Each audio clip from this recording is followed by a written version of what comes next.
सामान्य व्यक्तीच्या अर्थव्यवस्थेतील योगदानानेच विकसित भारत शक्य. डॉक्टर उपेंद्र कुलकर्णी.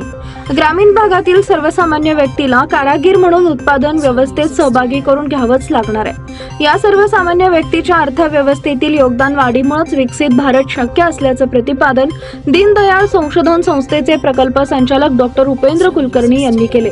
पुण्यश्लोक अहिल्यादेवी होळकर सोलापूर विद्यापीठ सोलापूर आणि PM उषा अंतर्गत विकसित भारत 2047 शाश्वत विकासाचे मार्ग या विषयावर आयोजित राष्ट्रीय परिषदेच्या प्रसंगी डॉक्टर उपेंद्र कुलकर्णी बोलत होते. यावेळी व्यासपीठावर कुलगुरू प्राध्यापक डॉक्टर प्रकाश महानवर, प्रभारी कुलगुरू डॉक्टर लक्ष्मीकांत दामा, कुलसचिव योगिनी घारे, सामाजिक शास्त्र संकुलाचे संचालक डॉक्टर गौतम कांबळे, प्राचीन भारतीय इतिहास, संस्कृती आणि पुरातत्व शास्त्र विभागाचे प्रमुख डॉक्टर प्रभाकर कोळेकर उपस्थित होते. यावेळी डॉक्टर उपेंद्र कुलकर्णी म्हणाले, सध्या प्रचलित असलेल्या व्यवस्थेचा अभ्यास करून सामान्य व्यक्तीचे विकासात उद्योगधंद्याच्या माध्यमातून योगदान वाढवावं लागणार आहे. शेती उत्पादनावर प्रक्रिया करून शेतकऱ्यांचं उत्पादन वाढवता येते. त्यासाठी विद्यापीठं समाजासाठी खुली करावी लागणार आहेत.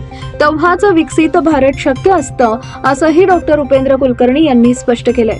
यावेळी कुलगुरू प्राध्यापक डॉक्टर प्रकाश महानवर म्हणाले, विकसित भारत निर्मित करण्यामध्ये सर्वसामान्य व्यक्तीचं उत्पन्न वाढवण्यावर भर दिला जाणार आहे. अशा परिषदांमधून विकसित भारताच्या विविध विषयांवर चर्चा होऊन दिशा ठरणार आहे.